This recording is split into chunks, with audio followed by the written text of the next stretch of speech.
We are closing the day with a topic that's at the heart of modern energy trading: interoperability, modularity, seamless integration, as we like to call it, finding a way through the jungle of complex trading systems. Now we have a field of experts here. They're all experts in their respective fields, and it all has to do with interoperability. We're going to talk about how to break silos without breaking operations and what way forward there is in this industry. I'd like to do a quick introduction of our panelists. We have Andrea Remin-Stone from Zima Global.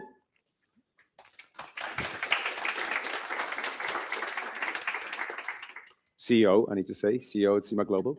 Then we have Simeon Volchev, account manager at Lead Consult.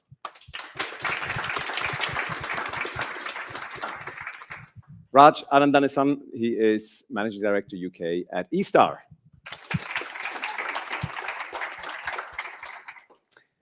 On my left here, we have Francisco Marin, Head of Pre-Sales at CubeLogic.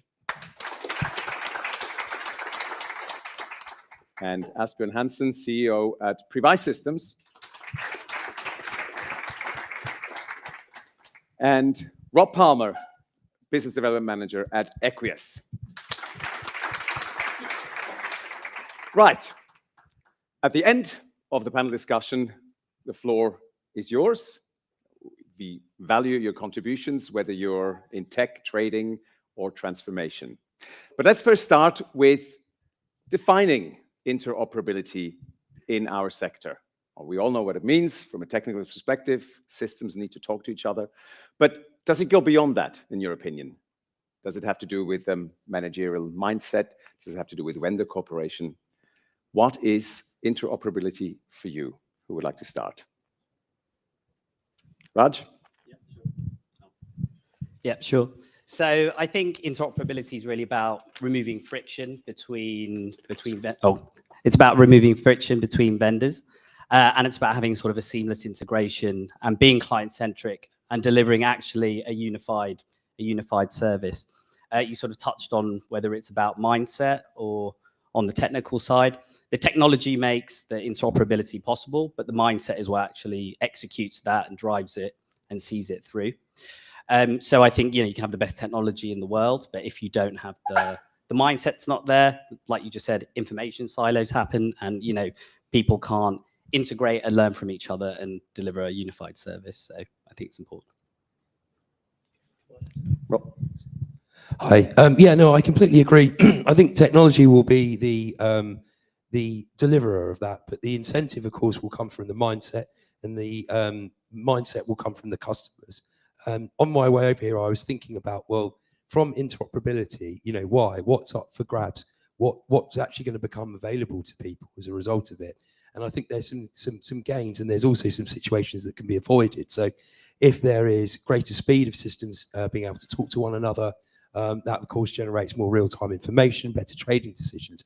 But on a sort of real-time day-to-day basis, for example, in my world, that can mean a faster match confirmation, which doesn't necessarily sound that exciting in isolation. But actually what that means is that you now have more confidence in building what your position is on that contract throughout the curve, right? That can feed into your counterparty credit in the OTC markets. And this comes to my next point about what interoperation can help us avoid. And that's, for example, trades that shouldn't happen. Again, I'm talking about OTC market trades here, where counterparty credit is the determining factor as to whether they can be achieved or not. And often the reliance on a confirmation or two systems to be able to talk to each other to let them know that the trade has gone through can mean that a trade that shouldn't have happened, to use the term, that needs to be busted, this never ever happens within a few seconds, where the price level is still consistent with the trade that was done. This always happens. I spent many years working in OTC credit, and hours, if not maybe a day later, where the price has moved and one side will suffer from that. So I think it's the tech definitely is the deliverer, but I think the mindset has to come, and that will come from when people see what can be achieved. I totally agree with my colleagues for sure. I just want to add something else far beyond that. I don't see that as we are discussing, right? It's not just a technical part of it. It is more something that is becoming a strategic pillar within our organizations, right? So that's really important. So now they try to think in a way that make all the things working together, right? Now taking into account the increase of complexity of our industry, right? As well, it's very important that we are capable of working together, have a one vision, right? So one team, one dream, and we can deliver and unleash the most value proposition possible to our customers, right? So I think that's very important. And also we need as well an alignment, not just vendors, integrators, but also of course customers, right? We all have to be on the same team and working together to try to make things better. I think also it's about the solution for the customer, right? I was talking to somebody earlier in the room today who told me that he was CIO at a trading company recently, and they had 400 applications in this company, right? So of course, what you call an application depends whether it's algo or whatever the definition question here, right? But if you have 400 applications running around, you really need to ensure that these different vendors and yourself and whatever you're building this stuff is working in the same way and working closely together for this complex landscape to work. If it doesn't do that, then it all falls apart, right?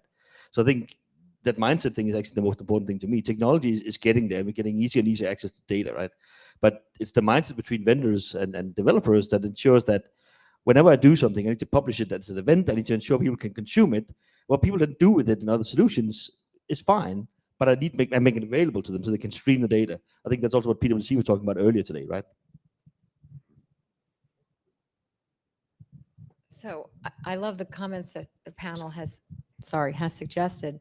What I find really interesting is when there is a break, the backwards logic of trying to figure out where the source of the break occurs. And this is where having common data formats help, having great partnerships between the people, between both customers and vendors is essential. You know, interoperability, it's faster and easier when everyone's cloud native with APIs. That's great. You know, it's just simply more transparent. But the reality is there is quite a bit of variability in the operational processes of every customer that we have. So as much documentation as you have in various run books, having the partnership with other providers, other vendors in the ecosystem is really important to facilitating our customers whose pace of trading is accelerating. We've had such great conversation in this conference about the pace of trading accelerating, certainly from end of day to intraday down to 15-minute and below increments. When you have to make decisions that quickly, there is a human element. There is a human element where you need to pick up the phone, you need to figure out what's broken, how do I fix it, and how do I get ourselves back on track so that we have a functioning system where you can make good decisions. I just want to complement to what you say and inspire me additionally, because I was thinking about that, is actually, I fully agree. It is both. It is 50% technology and 50% mindset, if you can say a balance.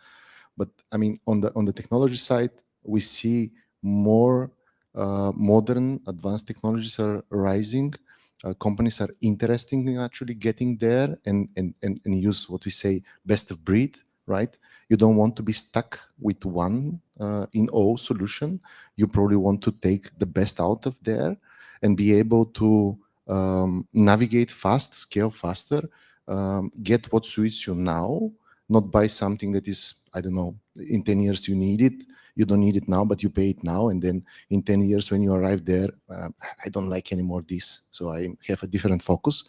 So you want to keep that flexibility that in fast moving markets that you can play. So you're targeting top-notch technologies, but then the mindset, I agree, you have to, between the vendors, with the customers, because if you're not aligned with the customer, if you don't engage the customer, you're actually probably setting the project to a fail. But what I like also is that we had a couple of projects where also Alex addressed it today.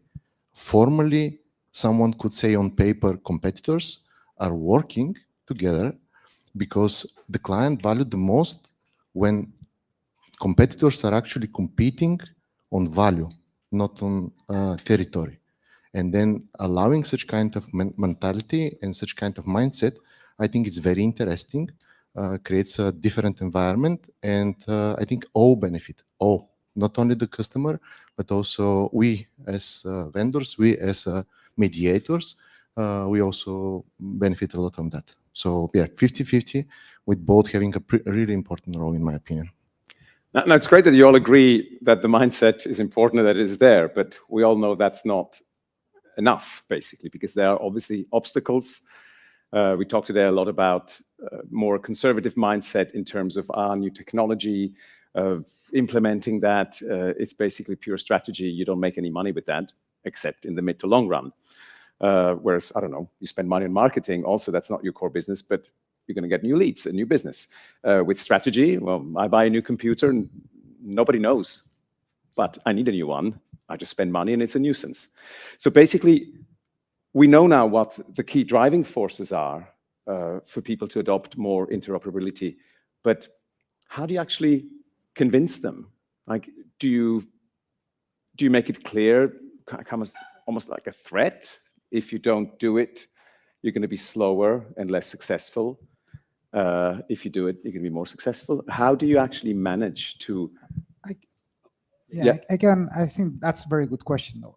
I would say that one of the most important things is trust, right? So we are capable of showing and be confident that to both our partners, integrators, customers. So it's a trust relationship, right? So we just need to make sure, and of course, trying to deliver in that direction, right? So one of what I think is most important is just giving this confidence, right, to everybody and to the team that we are working all together and we are capable of delivering together and unleashing value for customers. You go first, then I'll go. Yeah, sure, thank you. Yeah, I would say from the front end trading perspective, maybe the lengths of the projects are a lot shorter. So I would actually say from our side, interoperability is something that people require, because I would say now the market's moved away from just sort of a one company doing everything sort of system. We see with all of our clients, they use multiple platforms to trade. So we need to see how do we become interoperable within that. So for example, we connect directly to the exchange order books. So if someone were to place a trade on eStar, but then they use another platform, they can still recognize that as their own trade. So what we've done is sort of modularized those elements so they can just be spun up as quickly as possible and scaled. And then we can spend our time talking to the clients about, okay, how do we make your workflows bespoke? What are you actually what value add are you looking to get out of the system? So I would say, if anything, it's being pushed from the client side for what we work in. That's exactly where my mind was going, because at Zima, we often see the impetus for change coming top down, where a chief risk officer or chief technology officer knows they need to digitalize, and they go down into the business and they say, okay, figure this out. Right. And then at that point, I like something that Federico said, interestingly, about the notion of maturity models and sort of looking at the organizational maturity and how fast are we trying to adapt to what pace of trading or infrastructure or data management. And sometimes when you experiment with new technologies that are sort of beyond your maturity model, there are unintended side effects. So one of my favorite unintended side effects is, everyone thinks it's a good idea to put data in a data lake, right? Makes a lot of sense. The problem that a lot of our customers have seen is that they don't have great governance. So they call it a mushrooming effect, where because data is so accessible in a data lake, all different business users and various different departments are going in and pulling out curve data and putting it into a risk system, a treasury system, a trading system, an operational system. And then all of a sudden, no one has a consistent view. Are we actually using the right data at the right time?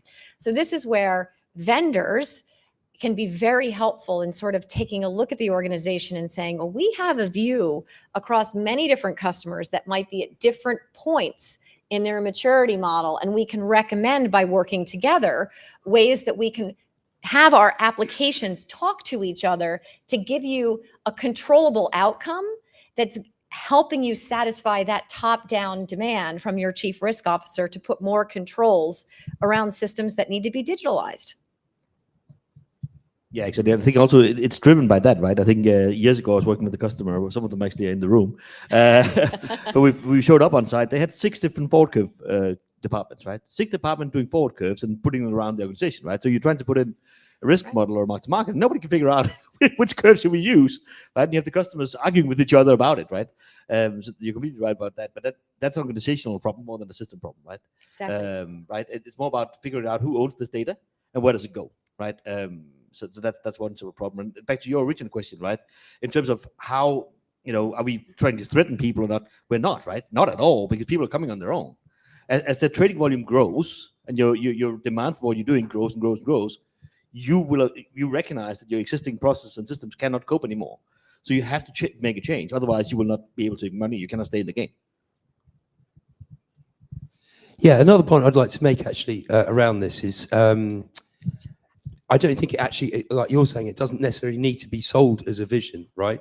But again, just explain the benefits that come from it. An example I'll give is about 2012 when Trayport finally opened up the API to ICE prices. Okay, look at what that did for the TTF market.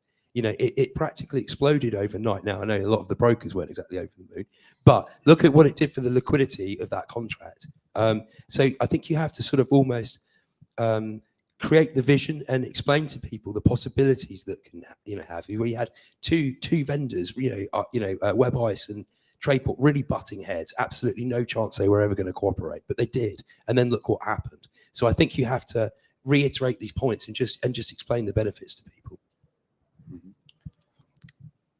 Coming to your initial question, how you actually convince people, how you persuade them, and obviously forcing anything, it's not going to lead you much.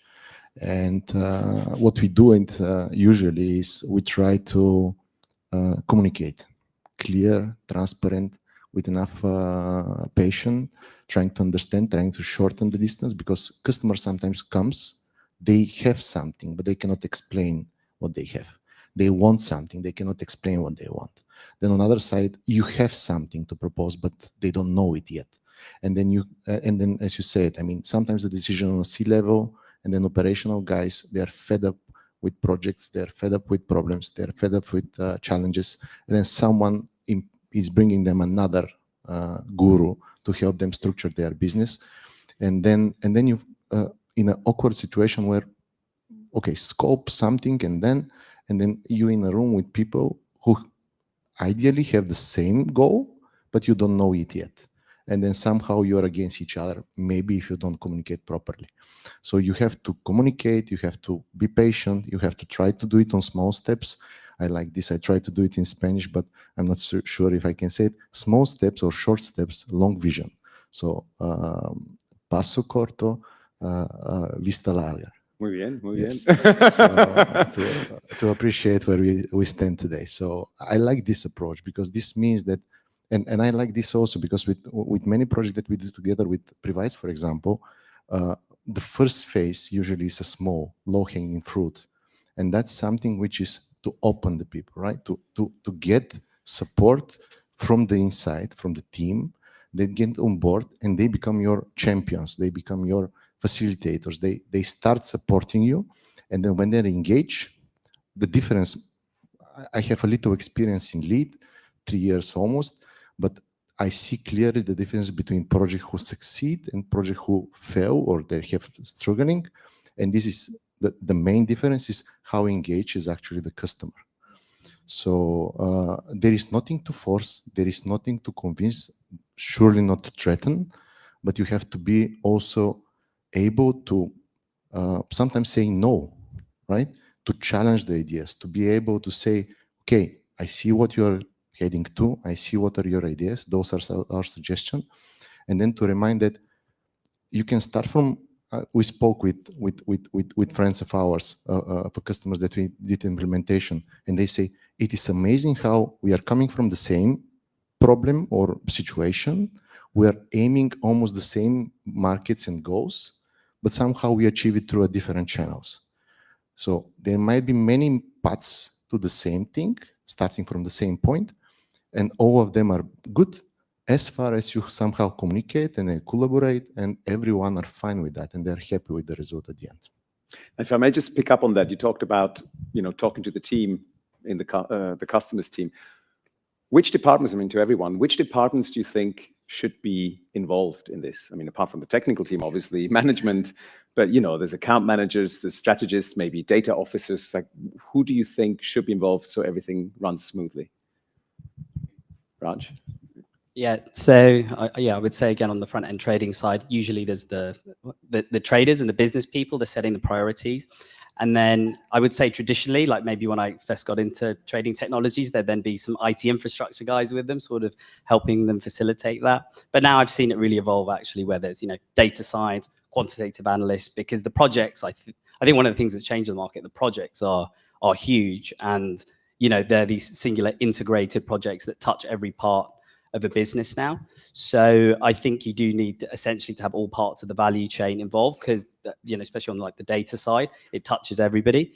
And so I think you have to have all of them, but most importantly, you need a motivated project manager on their side to bring it all together. Because I think in terms of implementations, big or small, a lot of the delays, I'm not blaming the clients, but a lot of the delays do also come from their side as well, and coordinating, then thinking, have we got our priorities clear? So I think part of the challenge of being a vendor is getting in there and managing that relationship and making sure, right, are these things clear? Is the road clear for us to progress? Yeah, it's all about how the customer is structured, right? I think it's every department, but it has to be founded in the business. You cannot have it like the old school, especially utilities, have this setup where you have a huge IT department far away from the business, trying to make change and drive change from the IT side. That's always a nightmare. That always takes forever. It's slow. It's really, it's not where the market is going. And when you see all the younger trading companies, right, where literally you have IT people in each department, right?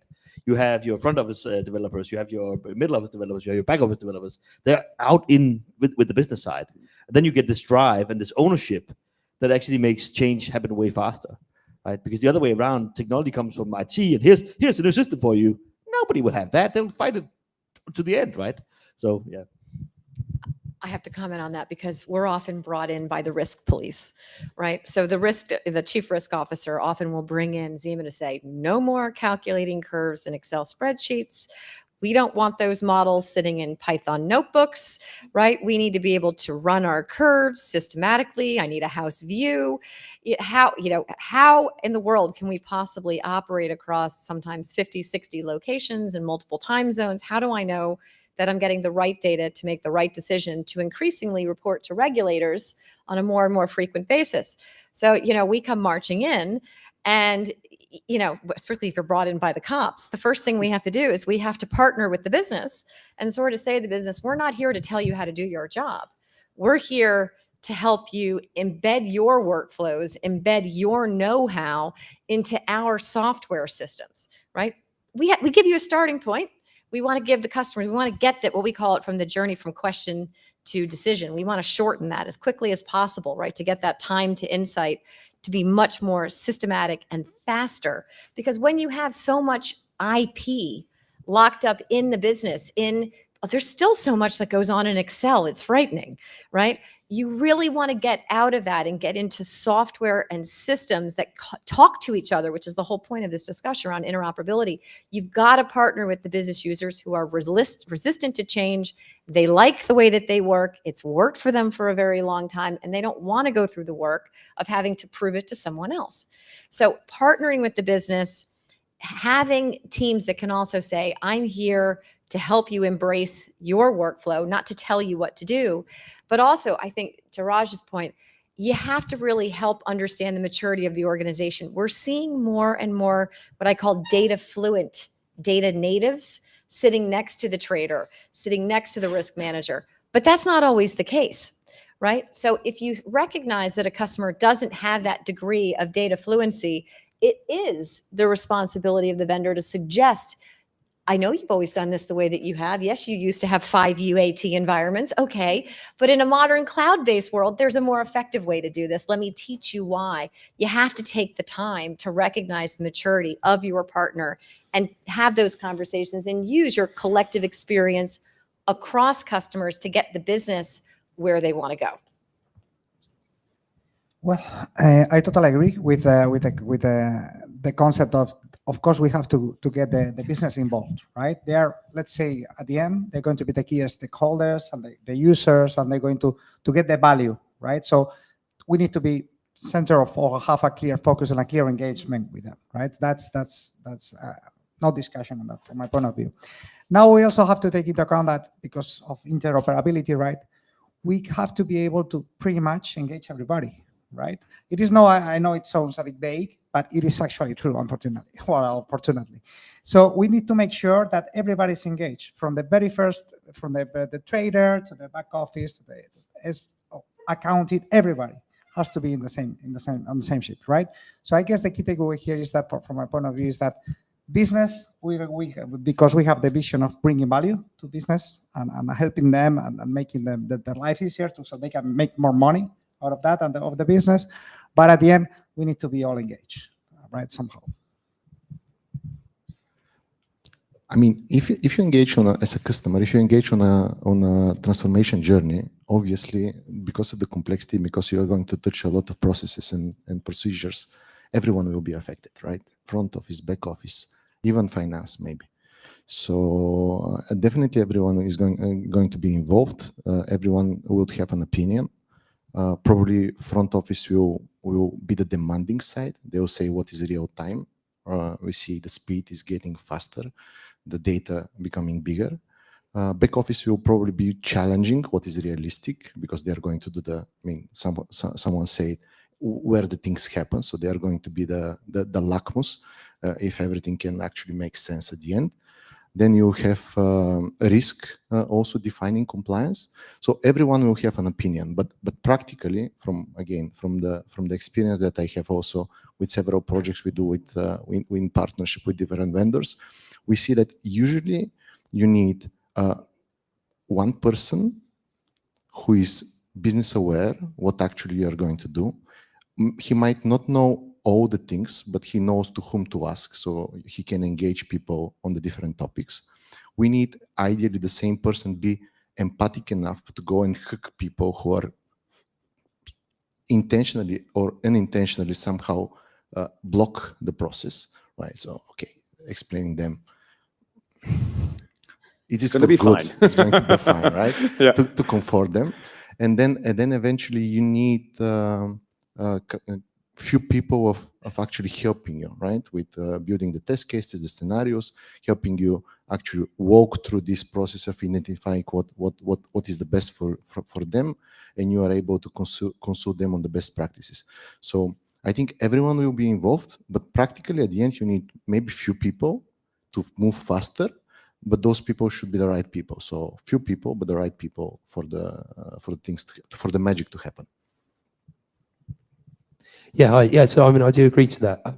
The way I sort of pictured this in my mind is take a trade. Think, a trader lifts an offer on a screen. Who does that trade touch all the way through? They need to either be, not necessarily responsible or accountable, but minimum informed. Their voices need to be heard. And I think where you do meet any attrition to a project, that can break that down, because people begin to understand why it's being done. So my own view would be to just picture a trade on any contract and just take it all the way through its life cycle, every department it touches, what they may need to input and to hear them out on it. Raj? I think also from as projects go, I think your own relationship with the client evolves, because I think, when everybody writes their blurbs on their websites, you just write, right, we partner with, and then you have your clients, but you actually have to sort of earn that status. There's a point of sale, but it's the value add you give in those early months, the first year. What have you solved? What have you got ahead of? What trust have you given them to take something off their plate? And I think once you do more of that, I think the relationship does become easier, because I think they would give you more advice going your way, but they take on what you're saying with more weight. That's actually a good point. Again, correlate with what I say, small steps, right? Allow the process to happen, the people to see the progress, and then you onboard more enthusiasts actually to support your project, your vision, your goals. Right, so again, everyone's agreeing on this side, but let's now get to the technical bit. So how do you actually integrate, older legacy environments with newer cloud-based systems? do you do it one by one? We heard about earlier today, you shouldn't do big bang, like, everything at once. But if you do just one by one, how do you go about that?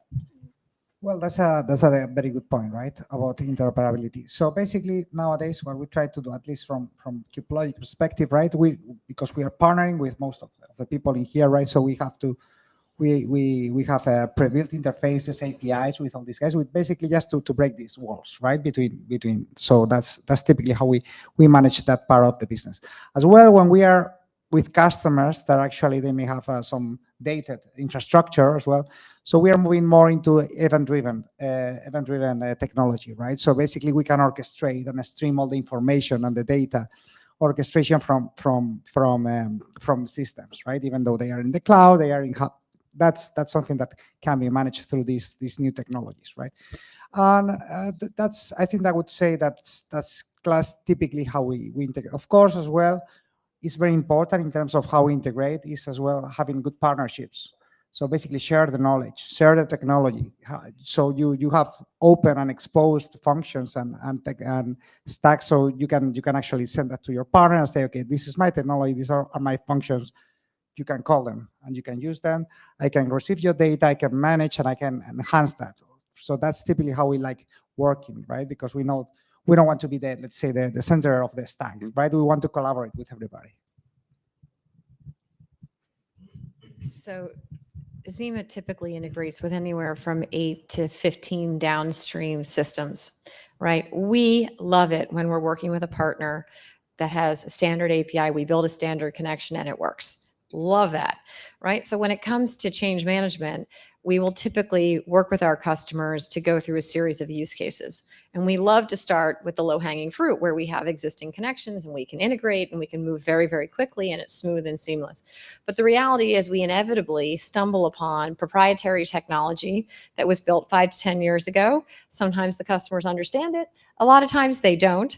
We have to figure out and almost reverse engineer and build adapters to sort of help deliver data into these organizations, into these applications.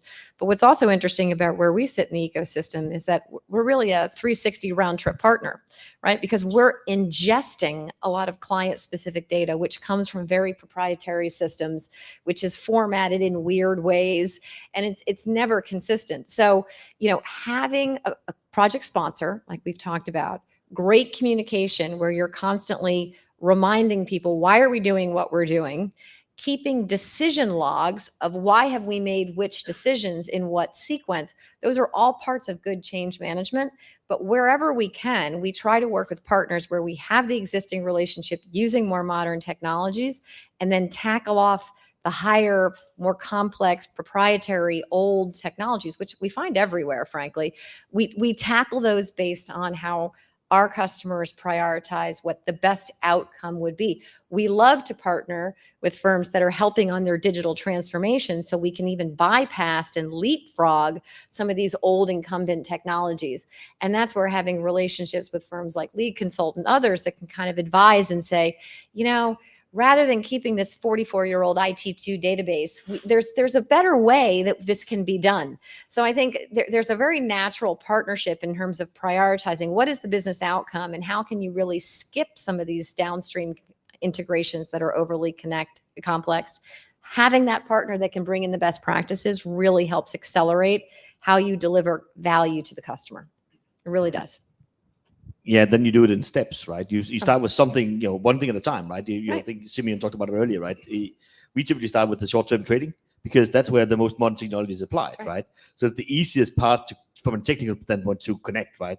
It's small, simple objects. There's lots of them, and you have very little complexity into it. A lot of the legacy stuff you encounter, at least for us, it's typically on the more old school projects or old school instruments that people have been trading for 20 years. Right? So somewhere around that food chain, there's something really old, CSV files, something's coming in, that's what we normally encounter at least. We always will start in the short-term end of the curve, particularly working with the ETRM partners. And the very next partner we start to work with is usually the treasury departments, because the treasury departments get really annoyed that they don't have consistency with the trading systems. And then when you start to get into treasury, you start to see some really old ERP software, right? And then you start to go into other operational departments, which are looking at scheduling and other applications. And then you start to encounter more of the proprietary technology that was built 5-10 years ago around specific nuances per asset class. And then what's interesting now about renewables and some of the newer technologies that are coming out, we're still ingesting a lot of data that is coming off of PDFs from brokers. Like, not all the data is structured. And I'm sure you're all seeing that as well. So like, sometimes you don't know you're going to encounter it until you get into that use case. And then you have to tackle some of these manual workarounds that people have just taken for granted for years. And that's when having a great partner to say, I got that, I've seen that before, I have that solution, that's when it's really helpful. Do you get handwritten data as well? We get a lot of stuff we have to scan off a PDF. Let me tell you, that still hasn't gone away. Yeah. Yeah. I actually once got a whole box of confirmations in Russian. That was the trade data. There you go. You can Like, migrate. there you go. Exactly. Literally, yeah.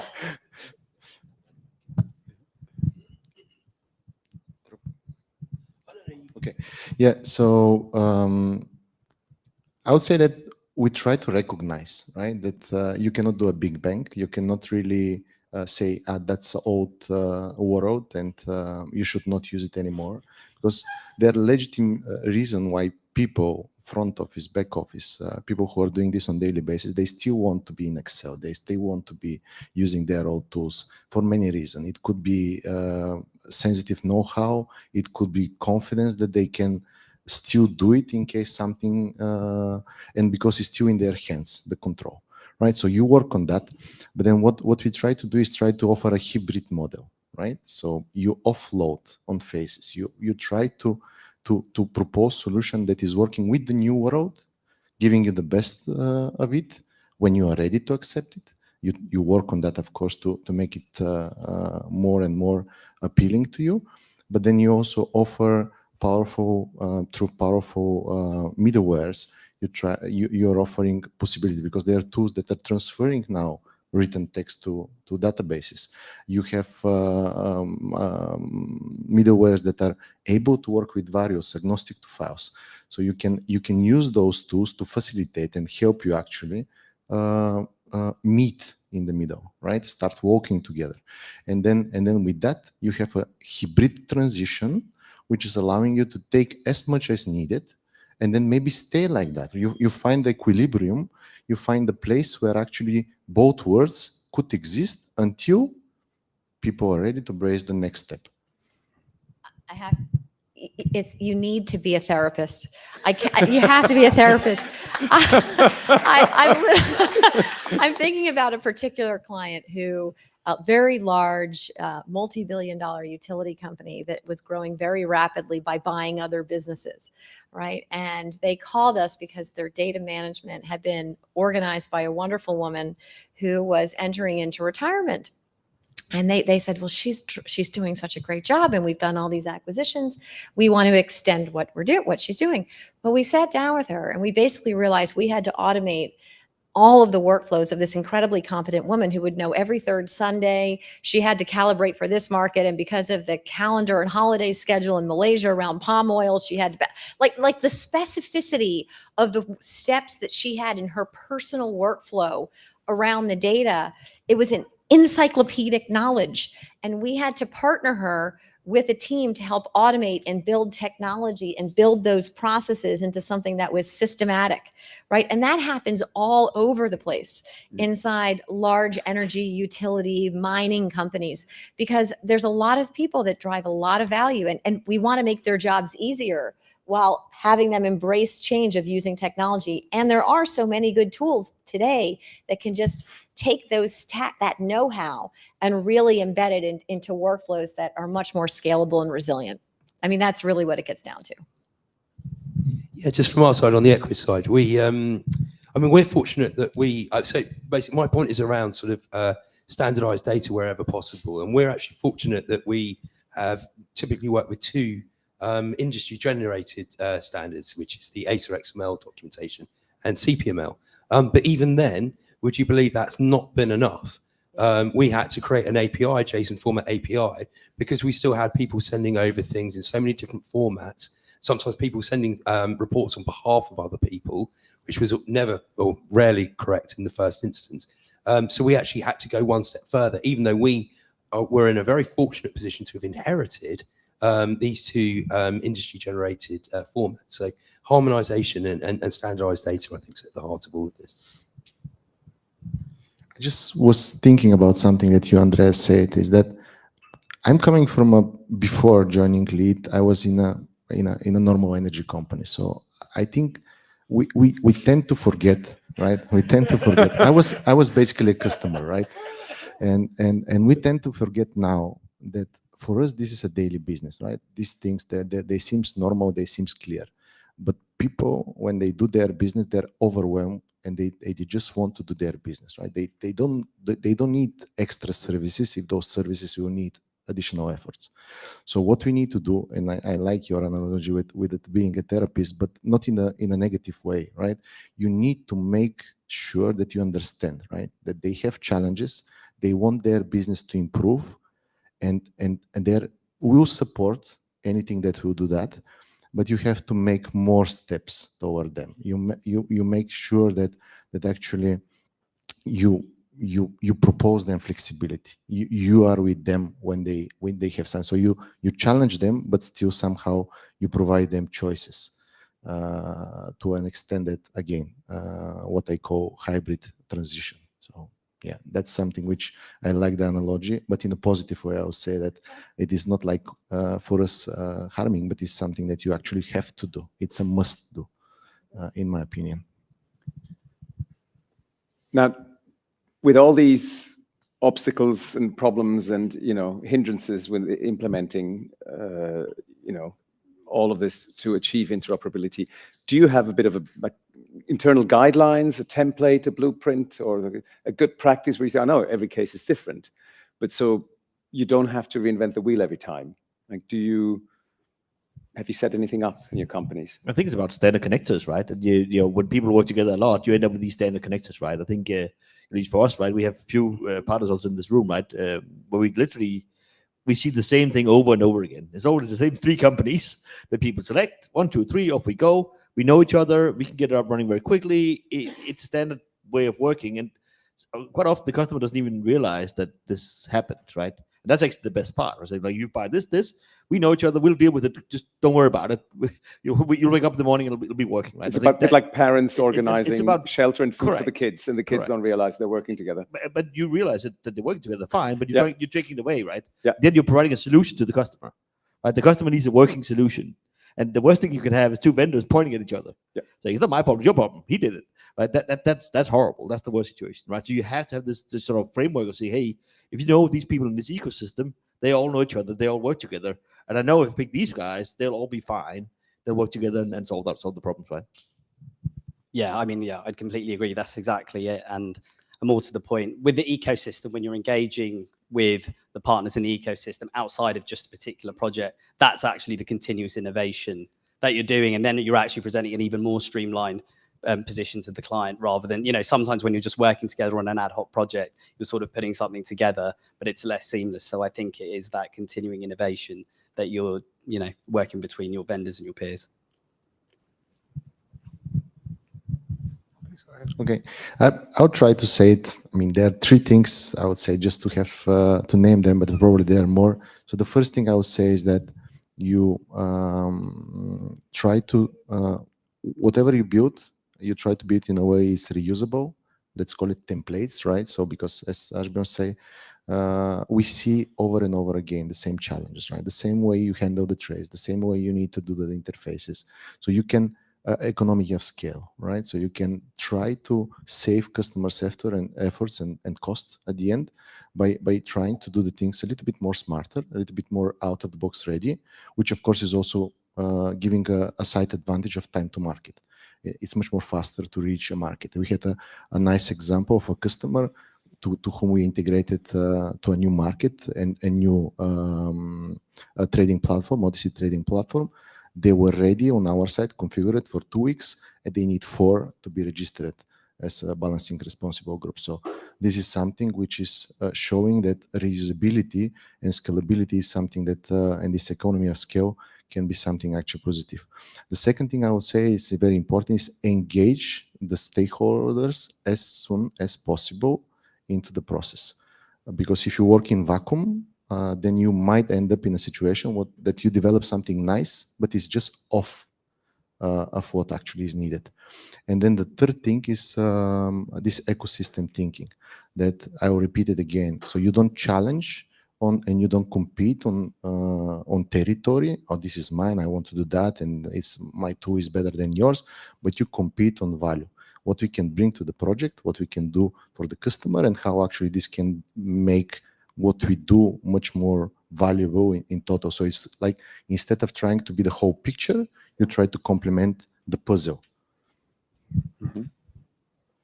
I totally agree with you guys. I just want to highlight a couple of things, right? Basically, in terms of how we can make these things more standard, more repeatable, right? So on. So I guess in terms of good practices, what can we get, right? So what I would say, just three things, right? Basically, from a technology perspective, having open APIs, right? So basically, that's what's happening with most of our partners at QLogic, right? So we be clear and have visibility into that. Also, as well, being capable to make it more repeatable, more efficient, and more quick. Basically, have clear roles, right? So basically, everybody has to understand exactly what it has to do, right? And at the end, I would say as well that we have to have a cooperative delivery and ownership model, right? So I think that's very important in terms to make the things very repeatable, right? So be efficient and basically deliver value quickly. That's how we try to do it. I mean, with most of you guys as partners and at QLogic. So I've seen a big change in energy companies over the last 5 years, where when they were trying to do change and transformation, they would approach the project saying, I have the answers. I want to build this and I know what it looks like. And now what I see is a lot of customers saying, I want to get active in this market as fast as humanly possible, right? I am not going to be prescriptive about the technology. In fact, fewer scale partners that work together well, that come to me with playbooks and run books, that is the fastest way for me to take advantage of the market opportunity that's right in front of me. In the last 3 years, we have seen so much change, and volatility is our friend, right? Volatility creates trading opportunities. We love volatility, but we need technology to move at the same pace to capitalize on that technology. So when a large customer, these very large oil and gas or utilities come to us and say, I want to get into this market now, they want to pull together a small, fast tiger team of scalable players that they trust, that they know have run books, that can work well together to get live fast. 60% of the time to get live in a new market is figuring out the data. Once you figure out the data, then programming the technologies and the workflows and putting in credit risk checks and everything else, if you have the right partners, you can get up to speed very, very quickly. But it's really about having that forward planning and working with fewer scale partners that collaborate well to drive change quickly.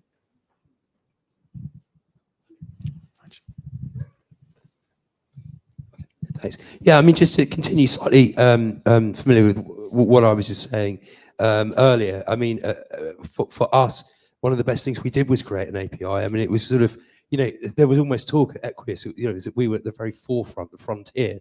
The way some people were talking about it was like, well, hang on, these things have been around for absolutely ages. It was just very new to us, because previously people had to submit ASOXML, CPML via this messenger connection. It was clunky, it was slow, it was just not ideal. People didn't want to have it installed in their local landscape. It was expensive. There was a whole host of reasons.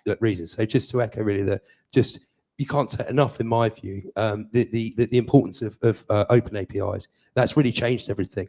And even then, depending on the organizations, but we partner with Lead and a couple of others, honestly, when people partner up with someone, it happens so much faster. When they go it alone, there's a very, very big UK gas company, and it took them almost 2 years, and God knows what it cost them. Whereas if they partnered with someone like Lead, they would have been there in no time at all. But we learn every time we have a customer on board to the API.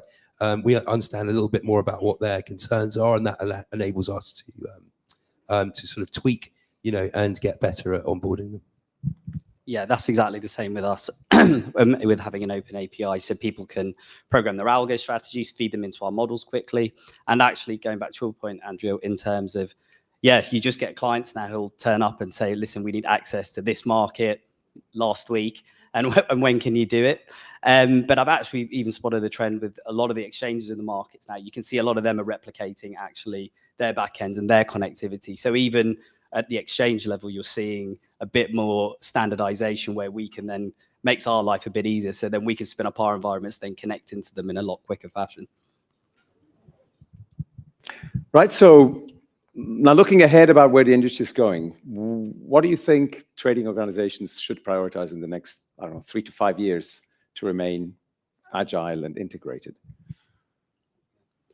So I think as the spine, I think the data is actually a really really key. I think we've seen from all the presentations today and yesterday, the amount of information and data has really been a huge factor. And because it touches so many different parts of the business, it's really, if the data architecture is right and the data quality is right, it solves so many other problems in other areas. So I think that's a really big piece. And then I think the flexibility, so having components, like you said, open APIs, things that you can connect into very easily. And, you know, I was saying earlier that the market's moved into a place where they want multiple vendors and to be able to do that. So I think clients on their own side need to think of, right, how do we have our own infrastructure internally to be able to make it easy for vendors to connect into us? And, you know, we want to be pro-choice. And if they did want to switch vendor, how easy is that for them to do? Or are they then stuck with one and in a sticky situation? So I think those would probably be the three big things. It's like what was mentioned earlier today with owning the process. Yeah. That should still be within the client. So maybe we do kind of as a closing statement from everyone before we open up to the audience. So, I mean, answering your question, I agree with that. I mean, data we see should be more faster, it is more complex, more data are coming. This doesn't mean that the customer will be willing to wait. So they will be willing the things to happen. And it's very important, in my opinion, also another aspect of the data. We are focusing on speed, we are focusing about high performance, but also the quality is important, right? Because if you try to build a very big, nice, fancy house on a moving sand, so your data quality is not there, and you have not robust data, then obviously at some point you're going to fail. So it's very important sometimes that you stick to the basic, you have the basic working, the data and the quality, and then you slowly build your foundation and then the rest. So this is definitely, I agree with the data quality only just would complement that. And the second thing is, I believe that this ecosystem thinking, ecosystem architecture, where you actually try to profit from the best of breed, trying to choose partners and vendors who are allowing you not only to achieve more, but still preserve your flexibility to move or to in a fast moving scenario, you can shift and you can choose a different direction. So you are not like stuck with one solution for the next 15 years. And the third thing, which Alex mentioned it earlier to the slides, he said invest in strategy. I will just compliment it. I say invest in partnerships. Choose your partners. Try to find those collaborative partners who are actually supporting your vision, and instead of challenging and trying to squeeze you or to somehow make you dependent on them, you actually find those partners who are somehow walking through you the long process. I mean, partners for longer terms. So those are my three important things to look forward if I was a customer willing to prepare for the future. Thank you. So as a data provider, I have to agree that data is one of the important things I that thought we you were have going for to say trading. that. So, no big surprise there. But I think there's really three things that I would say. The first one is you're never going to keep up with the variety, complexity, and variability that we are going to face in trading data. Just accept that is the case. Don't try to structure and organize it at the point of ingestion, because you will not keep up. Second thing is, you do want to invest in great data governance and data management, right? Because if you have great data governance and data management, you can make sure that the right data is getting at the right place at the right time. That is critically important. So data governance is incredibly important in how you manage that. The third thing that I think is going to be important for trading infrastructures in the future is something I like to call the data consistency premium. The extent to which drives to interoperability. The extent to which the data you aggregate connects to the data you derive, that connects to your analytic and trading systems, that connects to your risk systems, that connects to your regulatory reporting systems. The more consistent that data is, the better speed you will have and the better capability you will have to extract alpha from your markets at the end of the day. So focusing on consistency, governance, and frankly, dealing with the sheer volume and variety of data that's coming your way, those are the three things that I think you have to be prepared for to have a flexible and responsive trading technology and infrastructure for the future. Thank you. I agree with my colleagues. I'm just going to quickly summarize what we think at CubeLogic that is going to be the trends in the next few years, right? From an energy trading IT landscape perspective. So I would say, of course, modular architectures, right? So as we agreed here, it's a matter of getting the best solution for each part of the business, right? And that's where actually all the vendors we fit together, right? Giving the best possible thing. Of course, I see it very important as well, the stream of data, right? It's very important so we can flow and move data across the organization. We also see a big trend as well, so this is more for vendors as well to try to get up to speed into this AI leverage. So basically, we have the possibility of using that technology, right? So we can bring also this value to customers.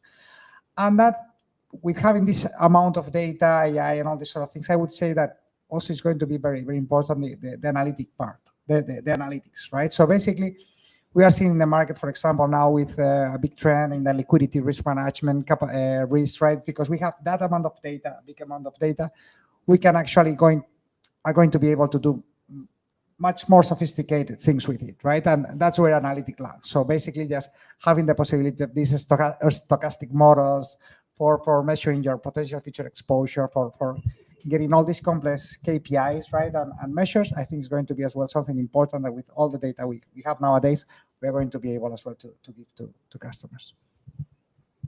Yeah.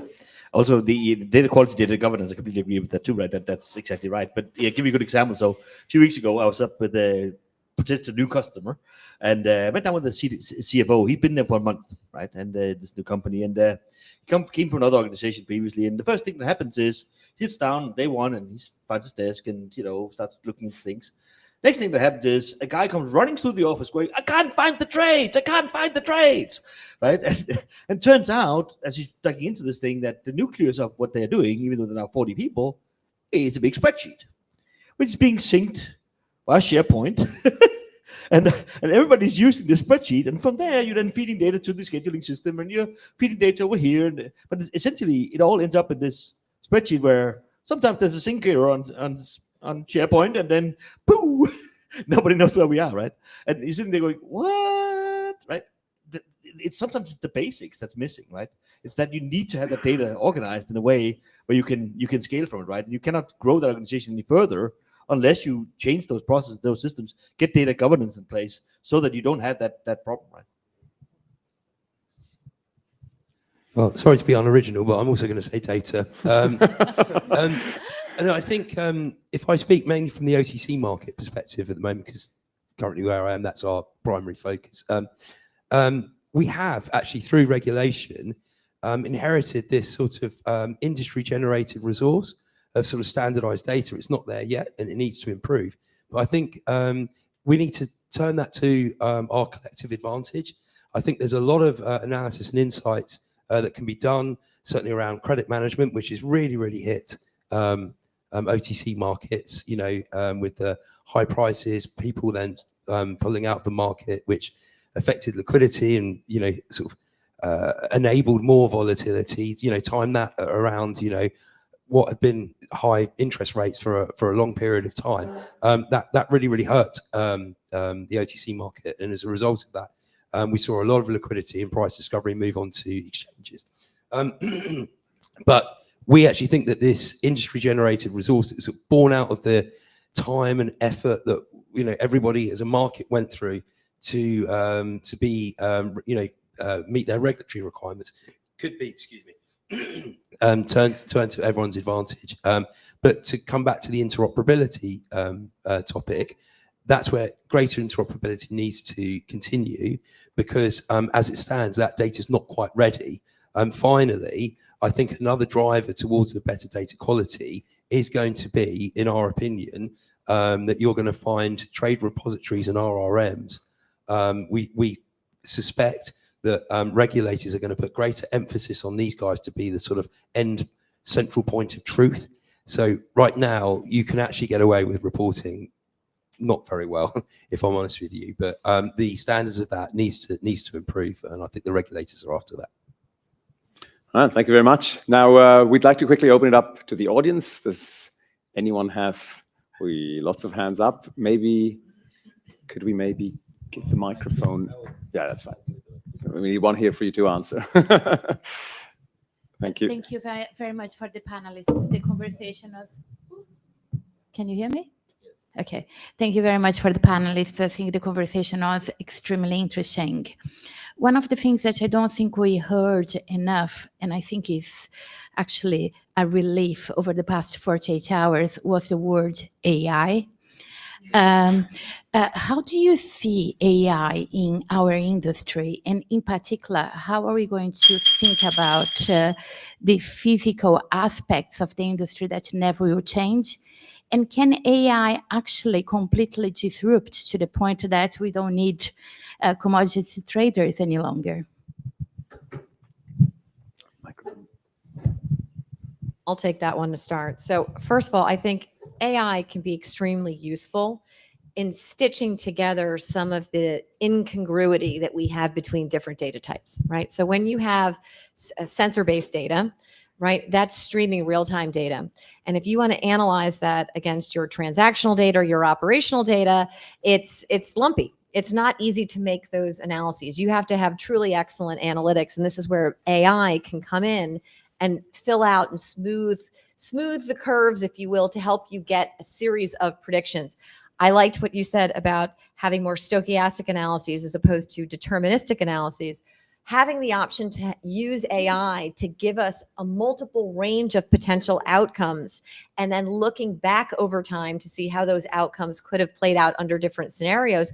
We need that too, because more, as we talked about earlier today, more and more factors are influencing our markets, right? Things like weather, things like local market conditions, things like congestion on the grid.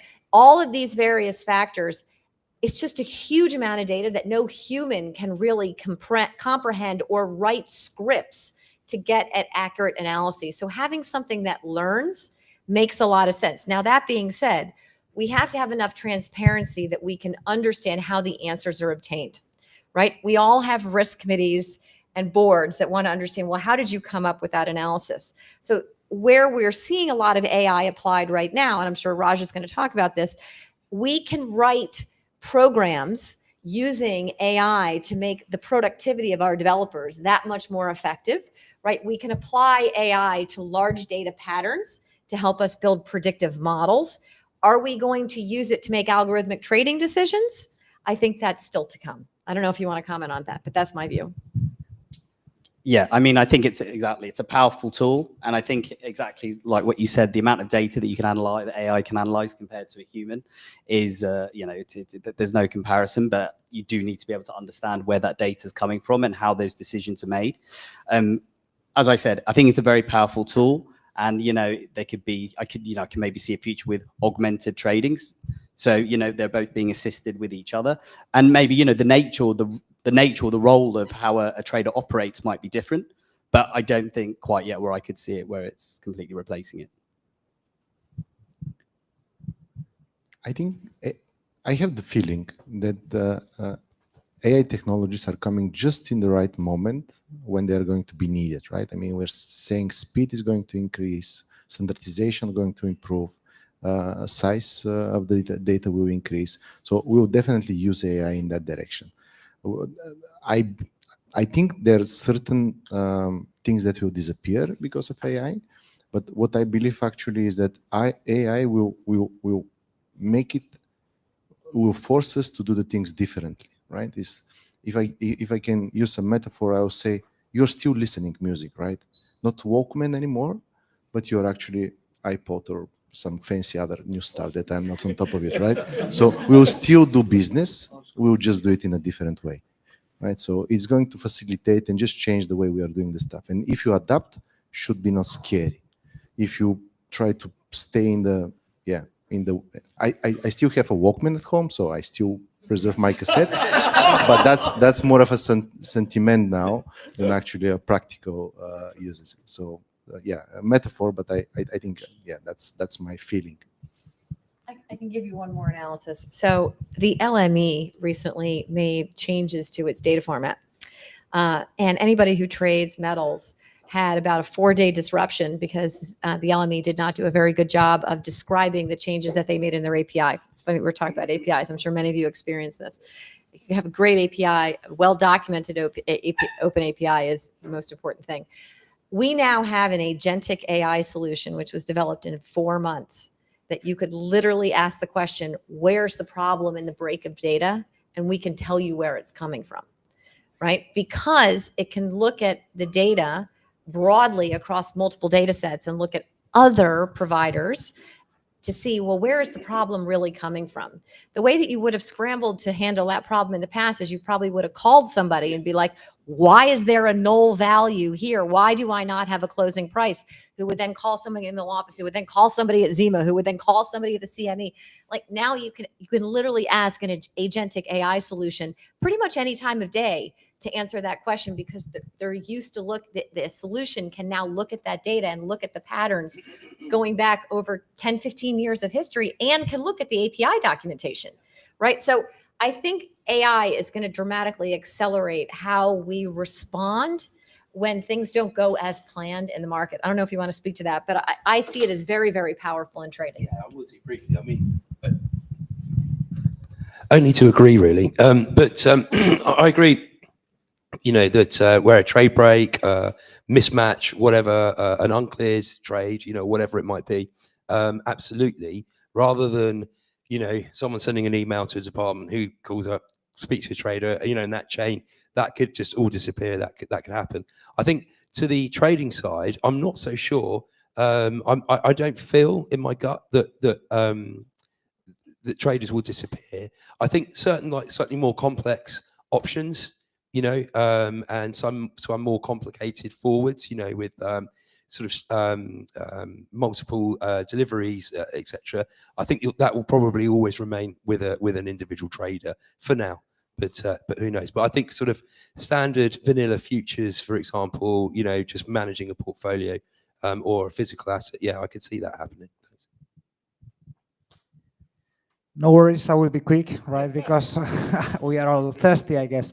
No, I just wanted to say, I mean, from a creative perspective, what I would say is that AI, certainly what it's going to do is maybe make the teams more efficient, right? So maybe not, we always need a human intervention, but still, I think we are going to be more efficient by leveraging AI. So a couple of examples from a credit risk management perspective or clear use cases that we are seeing in the market for our customers is, for example, managing when you're trying to review the creditworthiness of a counterparty, right? You receive there is no information publicly available, so you have to get your NDA signed and you get your PDFs with the financial statements.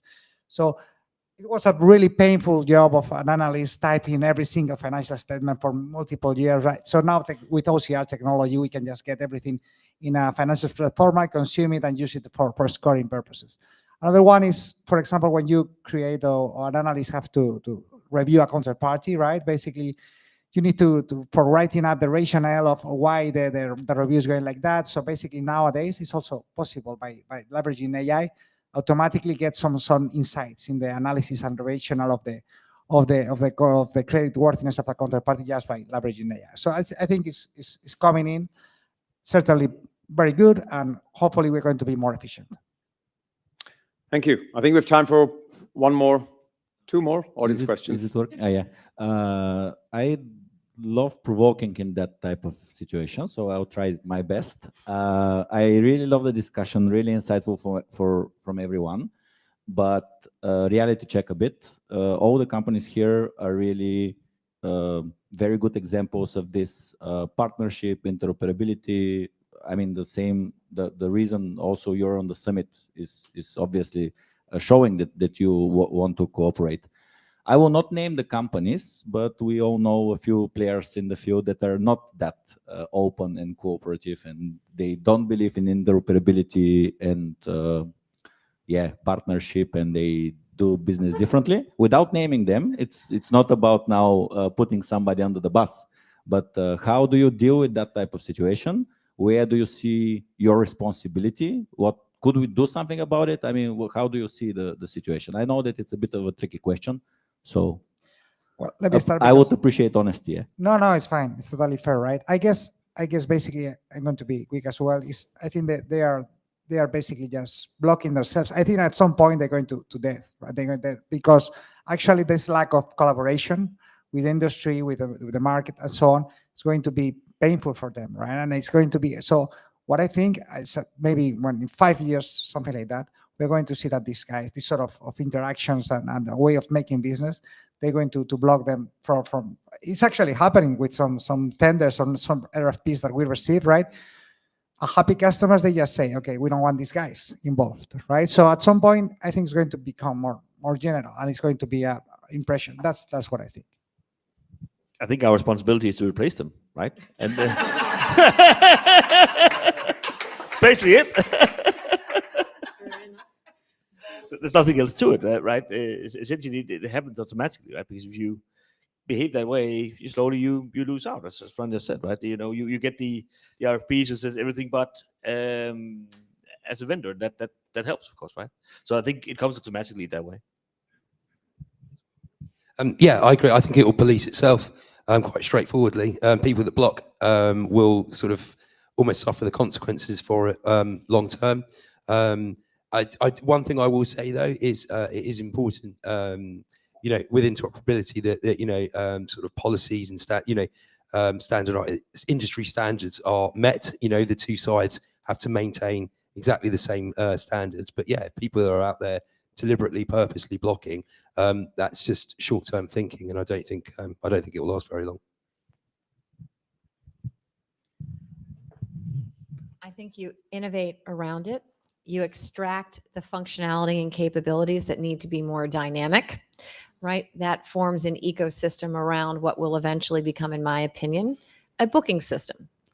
And a booking system is something that you rely on to look at every day. It's static. It doesn't change very often. It ages out over time, right? I've worked with so many organizations that have databases of record that are 30, 40 years old and they still work. But that's what they've become. They've become databases. So I think innovation and working with partners that kind of create overlay layers and extract the important analytics that respond to the more dynamic parts of the market that need that more frequent analysis and that interoperability, that's what's happening right now. And that's how we're working with partners like that. Should they innovate and change? We're open, right? But if they don't, I think innovation goes around that and creates this ecosystem of layers that, frankly, in a microservices architecture that's cloud native, is going to win at the end of the day. Alex, it's provocative, and I think at the end of the day, you don't compete with them, right? Directly. So, I mean, they have the right to do what they believe is right to do. And then you work around through the customer. The customer will choose, right? At the end of the day, you offer what you offer, right? You propose what you propose, and then there are going to be customers who will stick with them because of some reasons, and there are going to be customers who are more appealing to the new ecosystem thinking. So you don't have a direct challenge with them.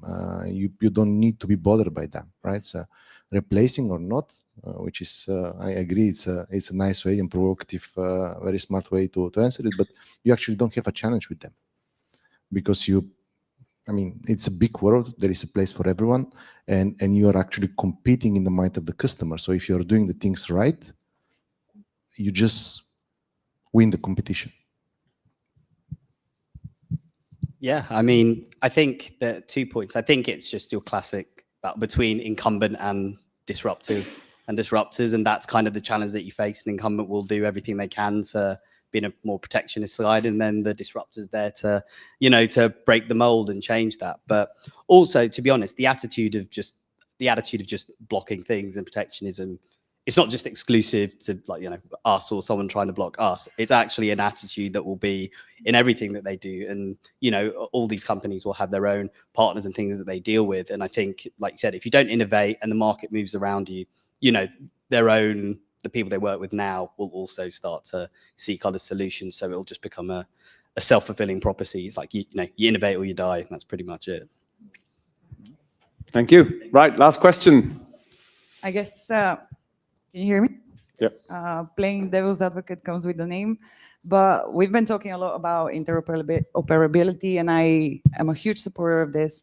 But as in every game or every market, there are always winners and losers. So if we get to achieve the desired state of interoperability, who wins and who loses? Do you think that there is a risk for small players to become heavily dependent on bigger companies? I would actually argue the optimal solution is a win-win. I don't think it's a zero-sum game anymore. The market is really big, and that's the reason why probably all these companies are here today, because it isn't a zero-sum game. The market's big enough. We all have our place, and clients essentially want to have the best in class in each of those specialisms. So I don't really see. Sometimes there's overlap here and there, and that's fine. But I think as long as there's healthy competition, there's healthy innovation, there's healthy partnerships. So I'd probably say there isn't a winner and a loser. I'd probably say it should be a winner and a winner. And what about the small companies? Well, that small cannot companies achieve that interoperability, or don't have the budget or the resources. But like any company that's just disrupting, like every company here started off as small, right? You have to come in with a USP, you innovate, you challenge who's there at the moment. And then when you add some value into the market, people do want to work with you and you'll achieve some interoperability. And then you grow, and then that competition pushes the next person. I think the issue you're talking about blocking is that competition's there, but then there's no need to innovate, and that just blocks it. And I think that's when you get the zero-sum game. Thank you. Anyone else? No, I agree with Raj, so no need to repeat. What I would say that if I have to find someone who will lose, is I just revert to the previous question. The one who doesn't adapt are the one that probably are going to suffer some losses. But I agree, it's not a zero-sum game, and there is a way of win-win for everyone. So, yeah. So I think those who focus on the customer and create value for the customer and the connections they make and who they interoperate with and the solutions they provide, they're ultimately going to be the winners who prevail. When I step back and I look at the structure of energy analytics and energy technology, there are very few scale partners, right? There's a handful of companies that are worth more than 5, 10, 20 billion. If you look at financial services, you've got 5 or 6 players, all of who are worth more than 80 billion or more. There's been massive consolidation in fintech, but there hasn't been as much consolidation in energy tech.